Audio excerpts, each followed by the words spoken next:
Hey everyone, this is Erica Lucas, your host and founding member of VEST, an organization connecting women across industries, regions, and career levels, so that together we can expedite the pipeline of more women in positions of power and influence. Welcome to another episode of the Vester podcast, where we explore the invisible barriers holding women back in the workplace and share stories of women building power collectively.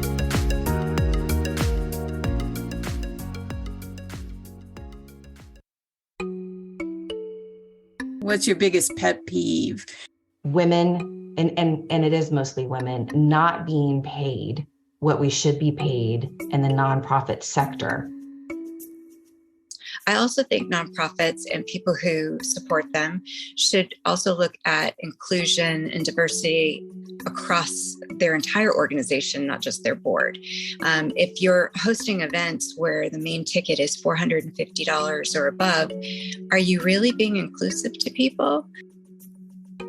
It's scary as a newer nonprofit to say no because you're thinking, oh, well, I have another opportunity. Well, I have another chance for a funding opportunity to come in and be able to bring in that resource for the organization that we need to keep staff on board, to keep things moving and shaking. But we cannot keep letting people pigeonhole us, or we'll never be able to get out of that pattern of being treated lesser than.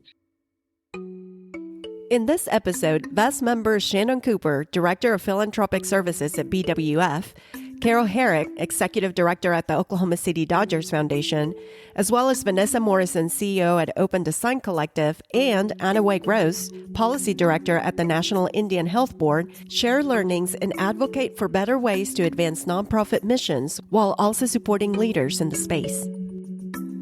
Brought to you by Instrumental, helping grant professionals scale their fundraising strategy with their single tool for grant prospecting, tracking, and management. Get personalized grant recommendations, reminders for upcoming deadlines, and conduct all of your research in one place. Try it free for 14 days, then go to the special link included in our show notes to save $50 off your first month. To access our guest's full bio and for show notes, go to www.vesther.co/podcast. This recording was part of a more intimate coaching session with VEST members and has been repurposed to accommodate this episode. I'm wondering how long each of you have been in philanthropy and the nonprofit sector, and what made you get into the profession? Yes, well, good morning, everyone. And thank you so much, Shannon and Erica and Gabby, for creating today's conversation, this wonderful space that you all always cultivate for us to come together and just have real conversation. And welcome new members. I see a lot of familiar faces, a lot of new faces. Welcome, welcome. This is the best group ever. But yeah, I've been in the nonprofit sector for about 15 years now. I cannot believe I can say that. I've had various different roles in the sector. My background is primarily in public health and social services. And so I really don't feel like I made a conscious decision to get into the nonprofit sector, honestly. I just worked for causes that I cared about, and just so happened that a lot of the causes that I was working for were structured as nonprofit entities. And I really feel like in the state of Oklahoma, especially here, that a lot of organizations that are community facing or doing this type of community building, crisis intervention type of work have a pressure to be a nonprofit organization, to be structured that way for funding, for resources, and for sustainability purposes, even when it's not feasible to do. And so I don't think I chose to be in the nonprofit sector. I think the nonprofit sector chose me, and I've just been working in this field ever since. And even with my own firm, Open Design Collective, one of the biggest motivating factors in structuring the organization that way was because we knew that if we were not structured as a nonprofit, that we would not even be able to work on some of the projects that were so meaningful and align with our values. So I don't know if anyone else can relate to that, but I do think there's a lot of pressure and stigma here in Oklahoma to have to be structured as a nonprofit, to be trusted, to do community-based work, even when financially and from a feasibility perspective, it doesn't make a lot of sense. So similar to Vanessa, hi, I am Anna Gross. I'm a citizen of Cherokee Nation. I'm also of Muskogee Creek descent. I am currently in Tulsa, but have lived and done most of my professional career in Washington, D.C., doing a variety of jobs. And I didn't realize that anything was possible other than nonprofit. when you're raised in Indian country, you're raised to know that you're going to be working with tribes and working with our tribal organizations. And so most of those end up being nonprofits, or you work directly for our governments. So like Vanessa, it was, I didn't know it was an option, right? Like it's just what we all do. Most of us are born into some sort of work doing policy work when you're in Indian country. I think what's been interesting for me is I've gotten to know Erica in this space because everyone I've ever known has done nonprofit work, right? All of the women I know, all of the people I know, it's the community that I've created and I cultivate around me because we have similar and shared experiences with funders or whatnot. But as I've gotten to know Erica and understood a little bit about for-profit space and the founders, really understanding how similar our organizations are in the way that we grow and our reliance on others to help us build our careers. And so I've really enjoyed learning the for-profit space and how similar it is. And so I think there are these really intentional boundaries that are set up between our organizations that I'm excited to see sort of break down as we think across the board how women are struggling in industries nationwide. But that's a short answer to say I'm old and I've been doing this a long time, Shannon. Great. Carol? Well, I am also old, but have not been doing this as long. I've been doing this about 14 years. I had to add up the years this morning just so I could accurately answer this because it feels some days a lot longer than that, to be honest. But I started, I'm also like our panelists in as much as I don't think I chose this intentionally. This life kind of chose me. Started working for Department of Army, which is, I think, one of the largest social organizations in the country, and moved over to military and veteran nonprofits just as a way to really grow as a professional and widen the group that I was working with and really solve problems. Definitely have a background as a military spouse as well. So didn't just want to, help at the Army level or Department of Army level, but wanted to really help military families across all branches of service. And from there, just grew to love the sector.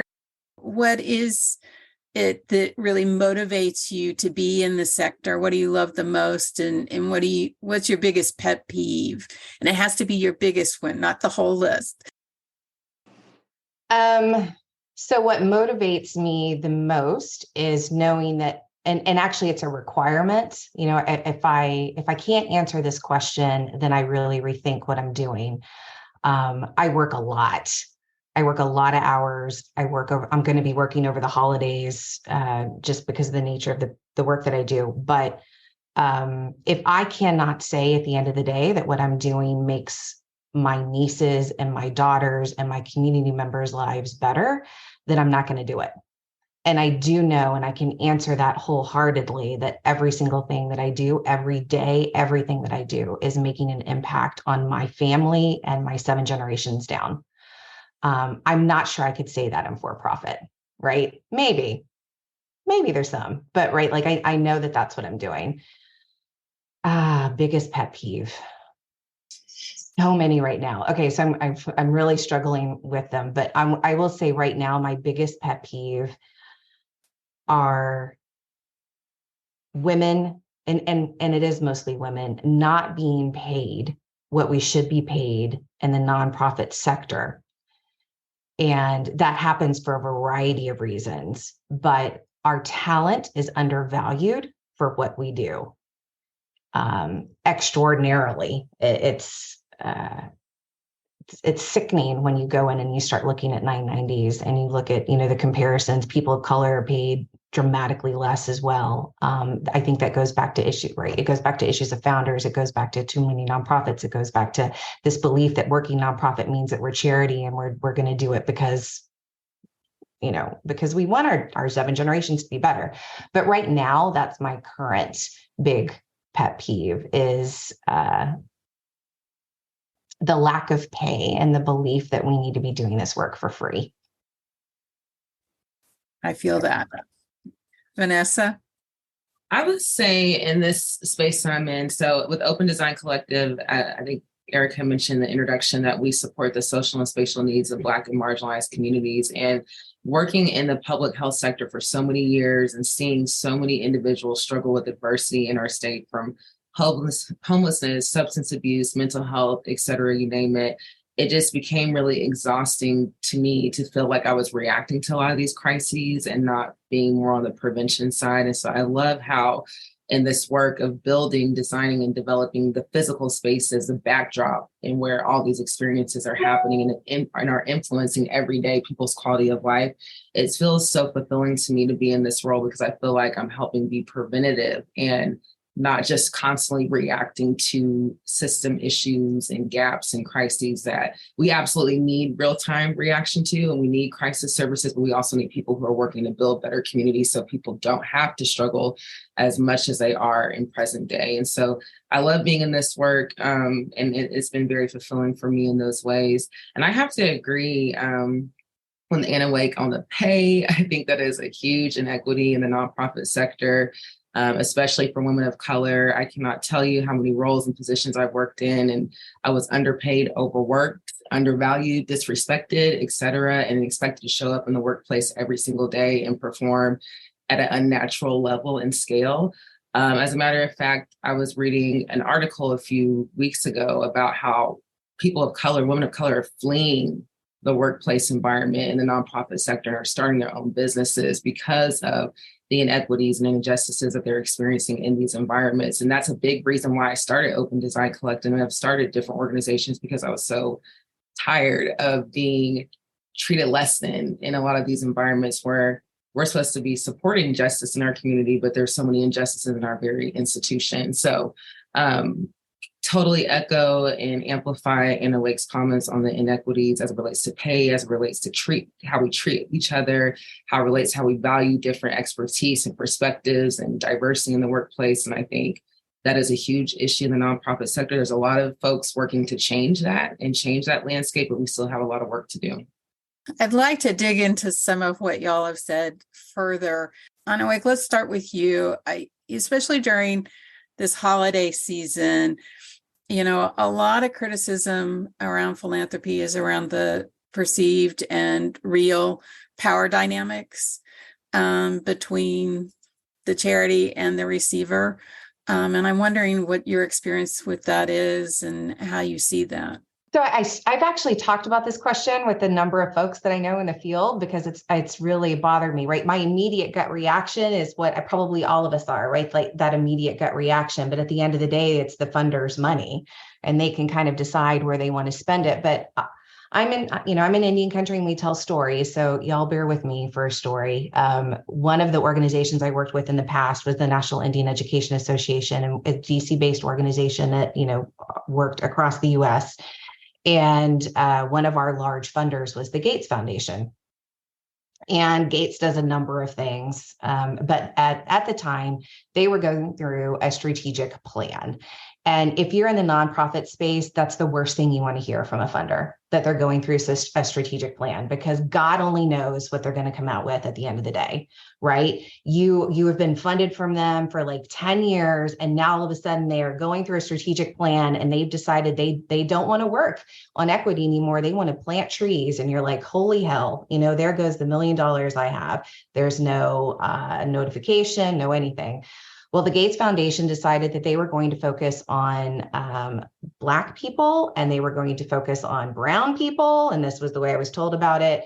And we didn't fall into any one of those places. And so we had to fall into the poor people bucket. And I was like, but not all of Indian country is poor, right? Like that's the perception. But how are we going to fit in that? And they're like, you got to be one of those buckets of people. And I was like, we have to fit into their mold of being defined, right? And that is the biggest power dynamic, which leads nonprofits very easily to be on this mission creep, right? Of trying to chase wherever those dollars are so that we can maintain ourselves and keep ourselves open and keep payroll. Well, if we all do that, right, then we know what that ultimately ends to. And we do what Vanessa was talking about, right? We're doing 16 jobs because we're way stretched in our capacity and we can't meet all of those pieces. But then as the organization, if you don't chase and take after that money, then you're potentially closing down. So there's clearly that power dynamic.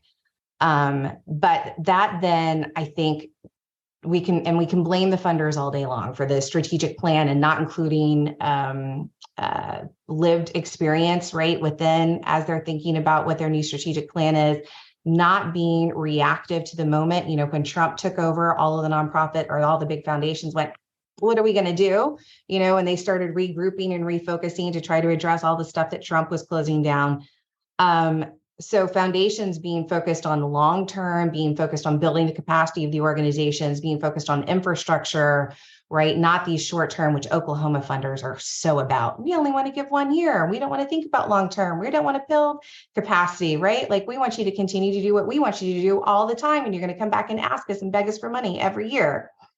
That's one problem. But I think nonprofit sector, we all need to sit down as a group because I think we have collective power, right? As a group of people. And if we all sat down together at the same table and went to some of these foundations and said, listen, you know, we need a 3% COLA every year because there's just no way we can afford our cost of living.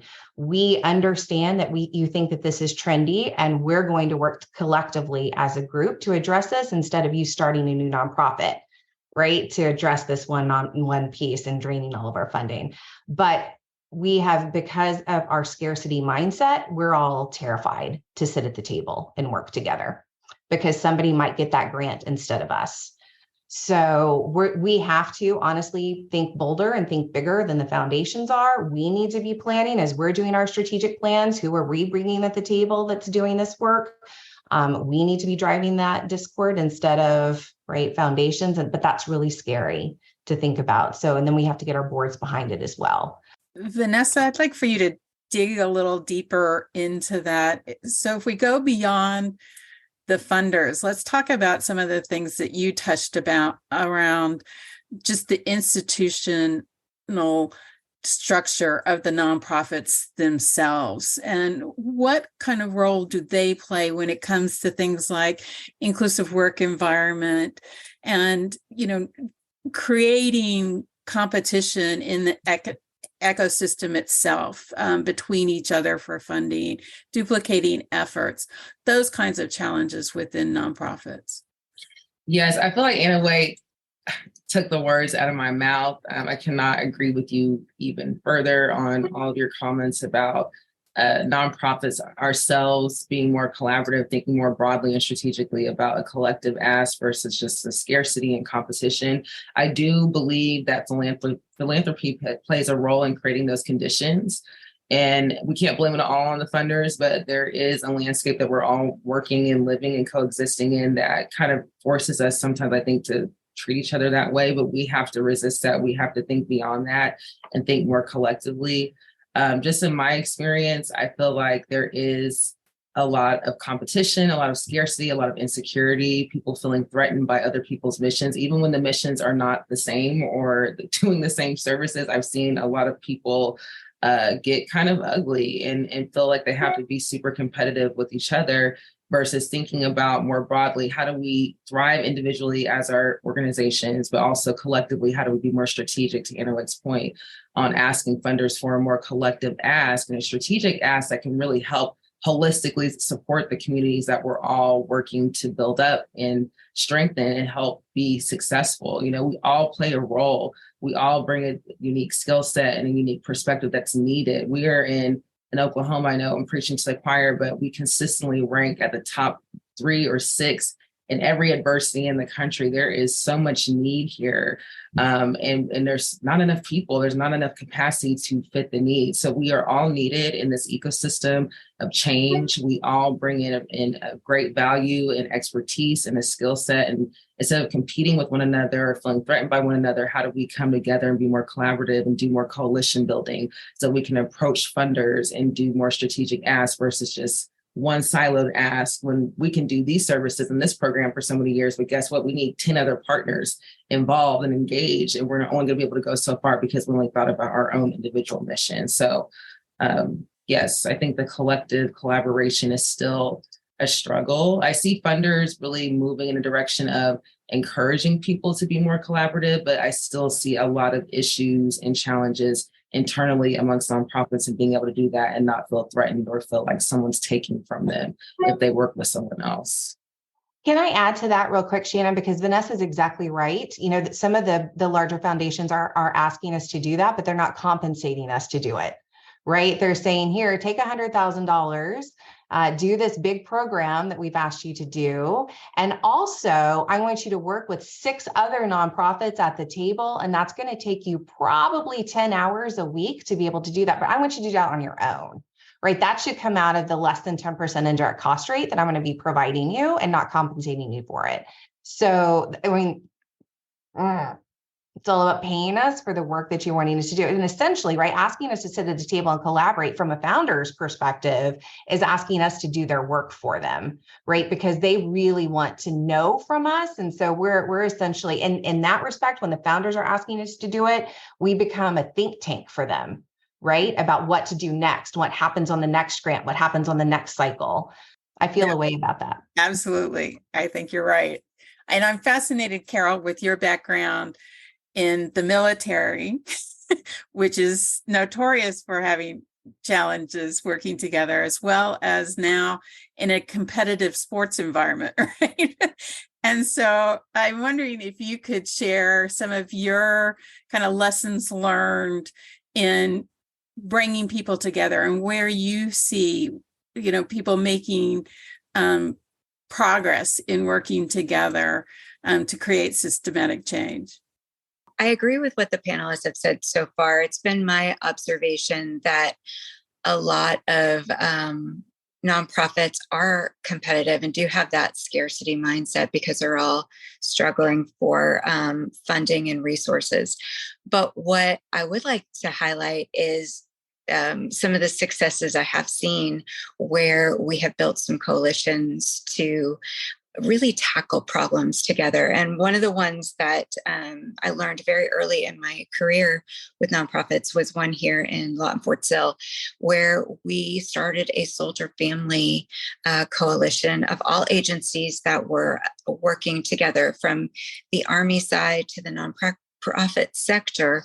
And we would literally take a situation or a family, go around the table and say, how can you best support this family? And we would come up with a treatment plan, for lack of a better way to explain it, where we helped collectively. And I think that taught me very early on that it's always better to build a big table and to really get folks together. And so when I came to the Dodgers, that's one of the things I've set out to do.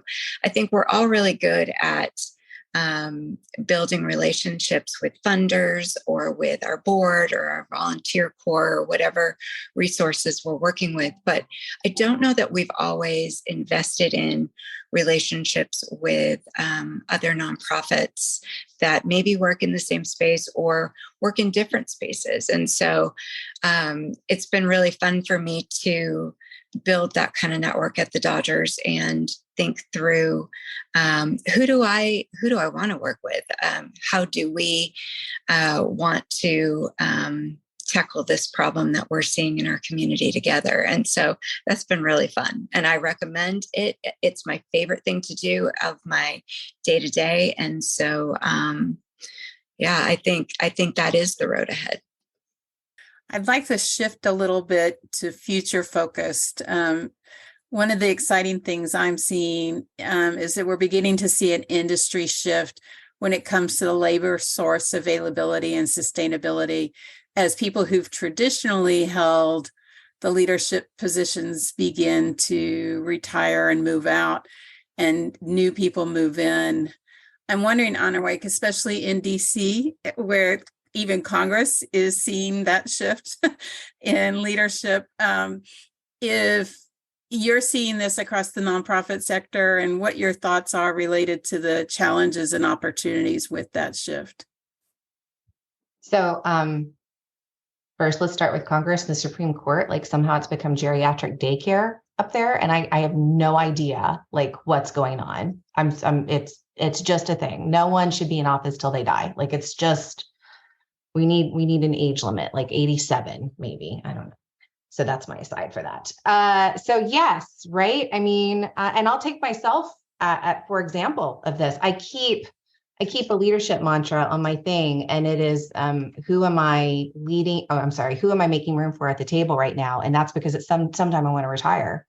And I take really seriously my role of making sure that everyone around me has the skill sets and the abilities to be able to do that. Right. What's all the training I didn't get that I want to make sure others have, right? What does that management look like? But let's be really honest, right? I just lost half of my 401k over the last few years. So I'm going to be working a little bit longer than I thought that I would, unless I want to be eating tuna every day, which I'm not really a tuna fan. So that's a problem, at least canned. So nonprofits are being led by the same voices. And a lot of those were created by, because let's be honest, right? Large foundations were created by really, really wealthy people who did really, really terrible things. And they were trying to clean up their image, right? Rockefellers, Fords, right? All of those folks, they did really terrible things. And to buy their way into society, they started their own little foundations, and now it's become their little fiefdom. Some are a little different, right? Like the Kellogg folks or the Hershey folks, right? Who have directed their money towards certain things. Then it ends up becoming a family-run business, their foundations, right? Their great-great-grandsons are now sitting on it, and there are the boards. Look at the Walton Foundation, right? And they're still deciding what to do. Because of that, the makeup of the top of those foundations, as well as their boards, do not look like the communities in which they serve or say that they're serving and reflect. And so when they go through their strategic planning, unless they bring in folks with lived experience, they have absolutely no idea what's going on the ground. So we then end up, again, being reflective of what they think to be a need within the community when they've lived on quazillion dollars their entire lives and have no idea what's really going on. But to get those changes, we need people to move out, right? And that's happening in the nonprofit space. So foundations had that, and then nonprofits ended up, some of the largest nonprofits, let's look at the Red Cross, let's look at others, were founded by incredibly wealthy women who got bored and needed something to do. And they sat around and they founded these nonprofits to use their friends' money from the Rockefellers to dole out to where they wanted it. And that's continued to be that space, right? Really wealthy individuals who maybe don't need to work and they're kind of working for fun, and they sit around and they do this, which leads to some of the things Vanessa was talking about too, right? The desperate need for anti-racism work that's happening and needs to go on within our organizations, because it just continues to perpetuate this really interesting cycle of power within our work.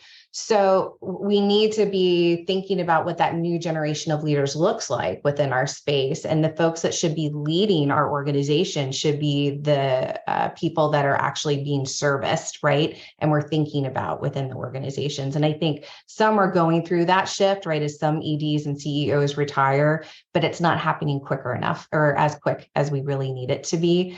But I think that's happening in the for-profit space as well. Boomers aren't leaving. We all know this. Boomers are staying longer and longer and longer. So then there's the Gen Xers, we're just silently waiting. We'll probably have to retire before the boomers retire. And then, that leaves it to millennials. And I mean, that's 20 years from now, maybe. And that's not fast enough. So I would suggest, right, as we're thinking about this power shift and this power dynamic, one of the things that everyone in this space can do is start looking for opportunities to be on a board. Because sometimes if we have an opportunity to get on a board, we can work on shifting the dynamics of who that next CEO will be. We can be thinking about, when's the last time that ED had a 360 review? Is this organization really mirroring the communities in which we're trying to serve and reflect? And so as a governance body, we might have an opportunity to do that.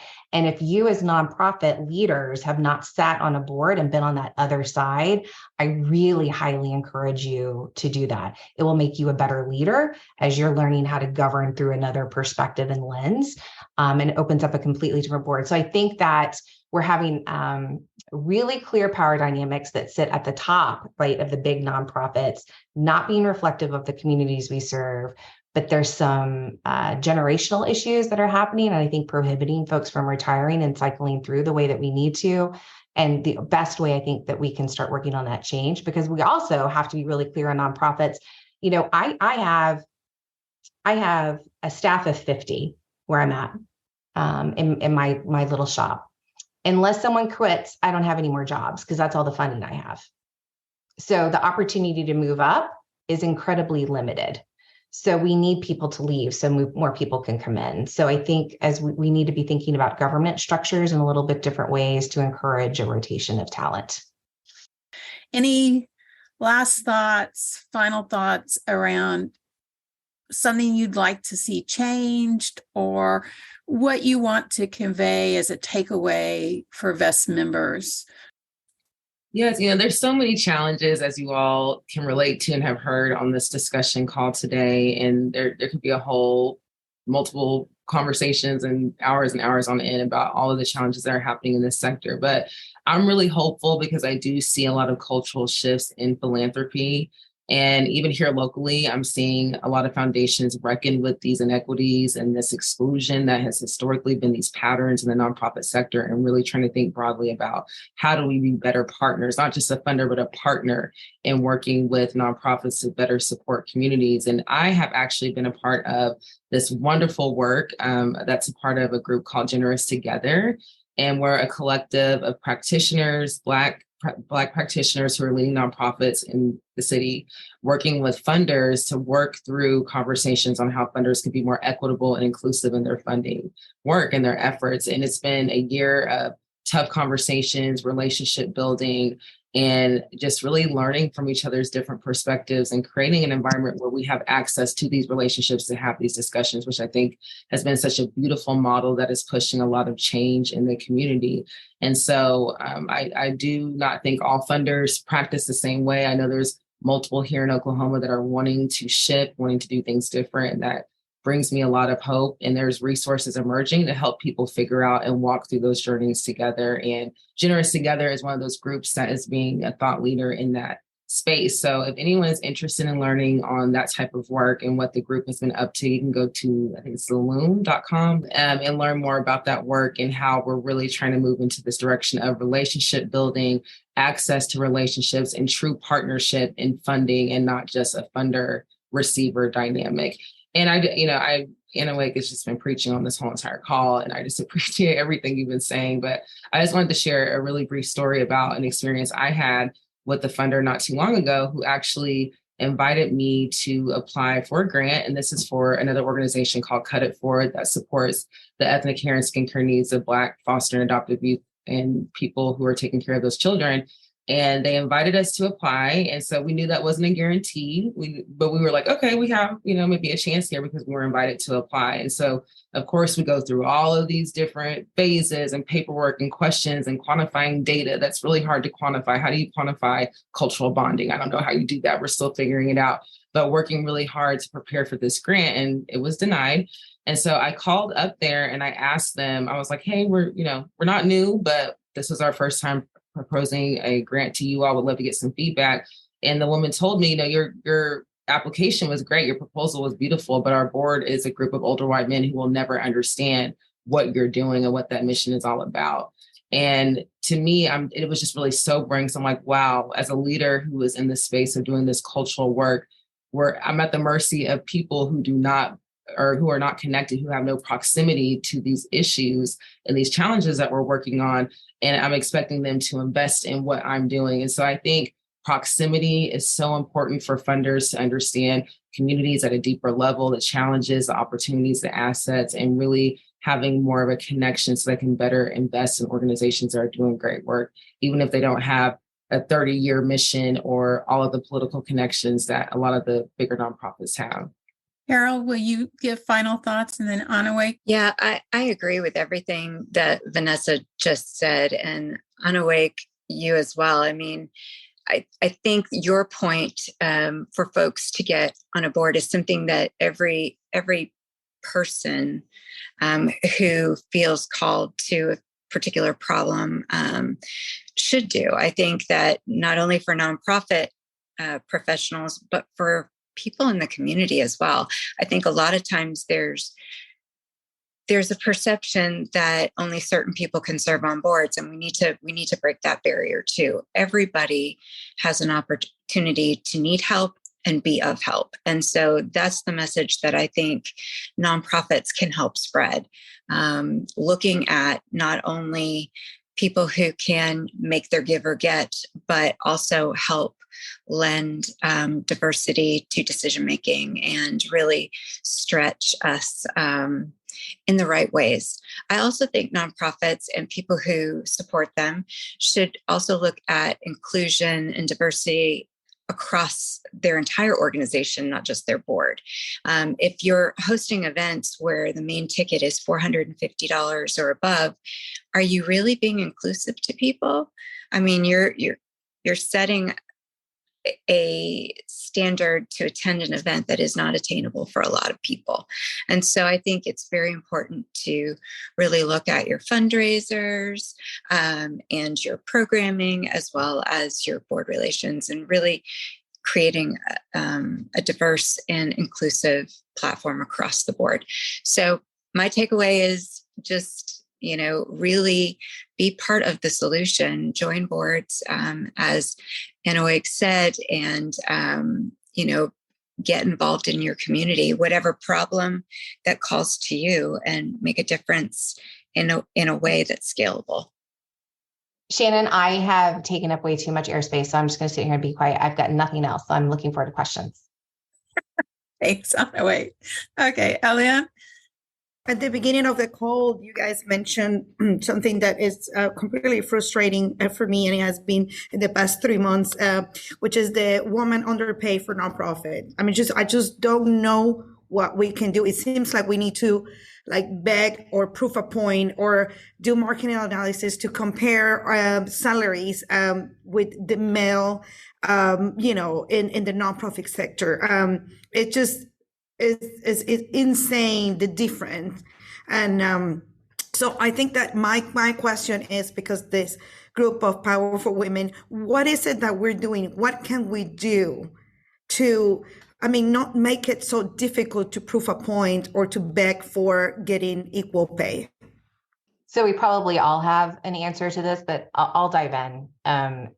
I had actually never experienced this problem, I'll be honest, until I came to Oklahoma, because I'm lucky, right? I think the way that our organizations are in Indian country are a little different. But when I came to Oklahoma for this organization, I was not offered the salary that my predecessor was offered. And that was the first time I was sort of confronted with that. But I'm also, if you can't tell, I'm not a very quiet person.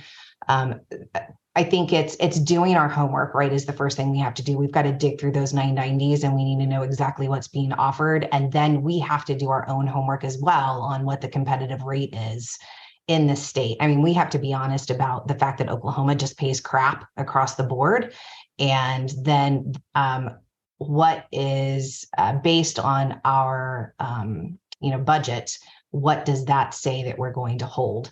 So I went to the board and said, listen, I'm going to fundraise this amount. This is what I'm going to bring in. And, eventually, I was lucky I had somebody like Erica that was on my board and folks that understood what that looked like. But Eliana, it's doing a lot of that. I'm currently going through it with my current CEO. We hired an attorney for her to help do a salary comparison, looking at standards across the industry and what her male counterparts were being paid, to help her do that.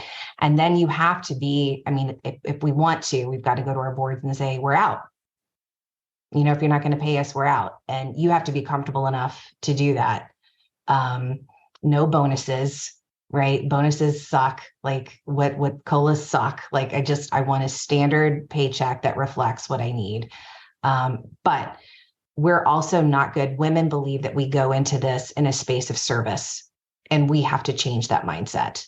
This is a job. At the end of the day, I've got to feed my family, and I love what I do, but we have to be okay with saying no. And a lot of that, though, is just knowing how to do the homework. We've got to dig into those 990s. We've got to do the market analysis, and we've got to be willing to hire people to help us do that. I think that's so important. I just mentioned in the chat, the Chronicle of Philanthropy just did a big expose on a woman who left her nonprofit after, turning it around.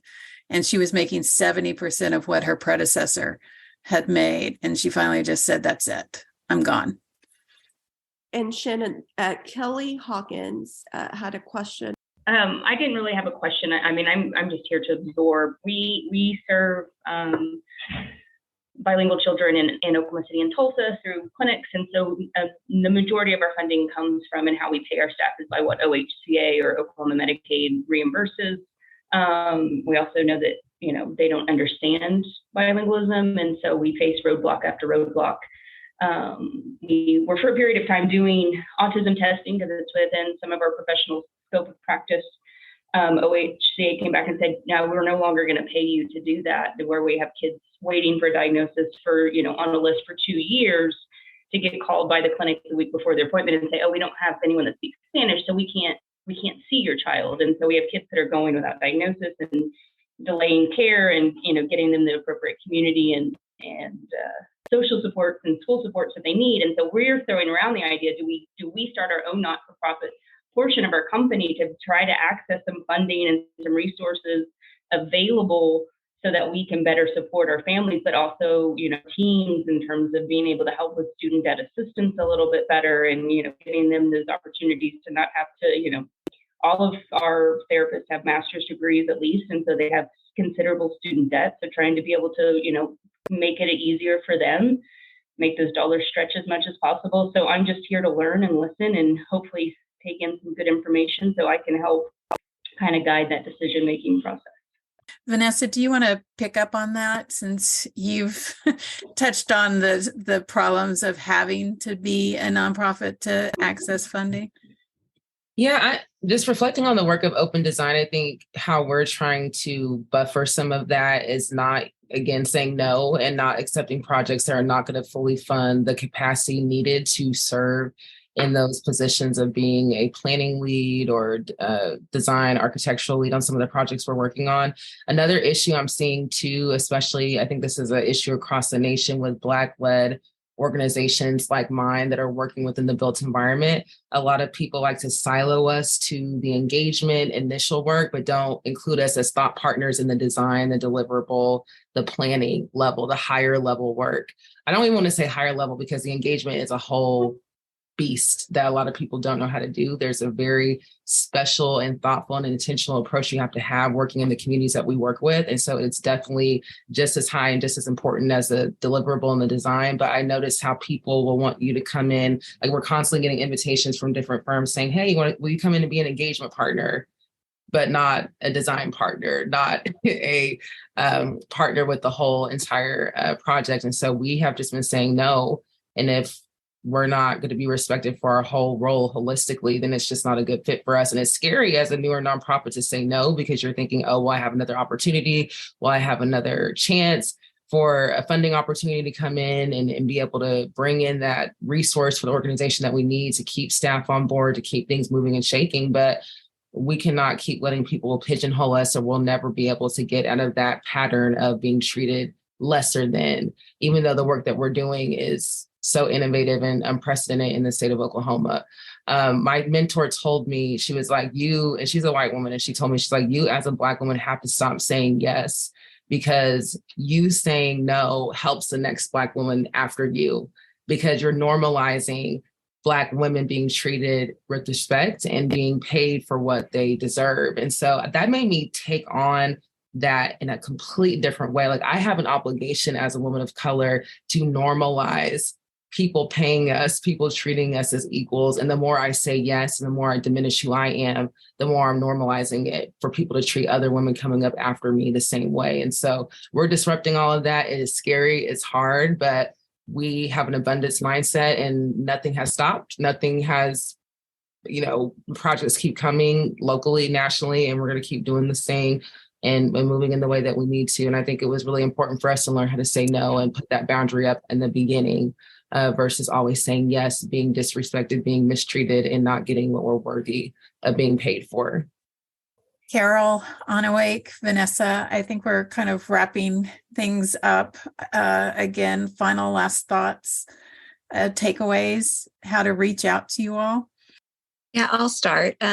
Just really appreciate that we got this conversation started. We can't make a difference and make change if we don't all communicate and talk about our experiences and strategize about possible solutions. So appreciate the opportunity and just think that this was great and glad to be part of it. I love nonprofits.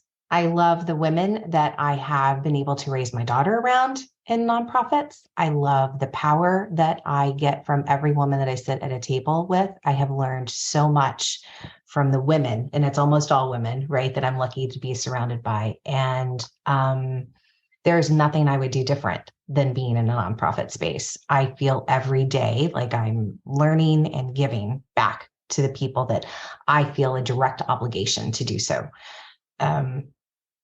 It is absolutely stinky some of the times, absolutely stinky some of the times, and it drains us. I have to do a lot of meditation and prayer, right, to remember that. But there is nothing I would do different at the end of any single day than do this work. And all my deets are on the Vest app. And I'm happy to take anyone to lunch or coffee and to cry and laugh and on my shoulder. And like, there's nothing you can say that will scare me, because I've either been there, I've thought that, or I've watched somebody else go through it and hold their hand. So like all the things, we really need a support and circle of care in the nonprofit space in a way that is, that creates trust. Because of all of the reasons why we are afraid to talk to each other, because you might steal my funder or you might steal my employee because we don't have enough. But please reach out to any of us, I think, and hold hand and share space. We would love to do that. If you enjoyed this episode, leave us a review and subscribe to our podcast for future episodes. You can also join the conversation by becoming a VEST member. Go to www.vester.co and apply today.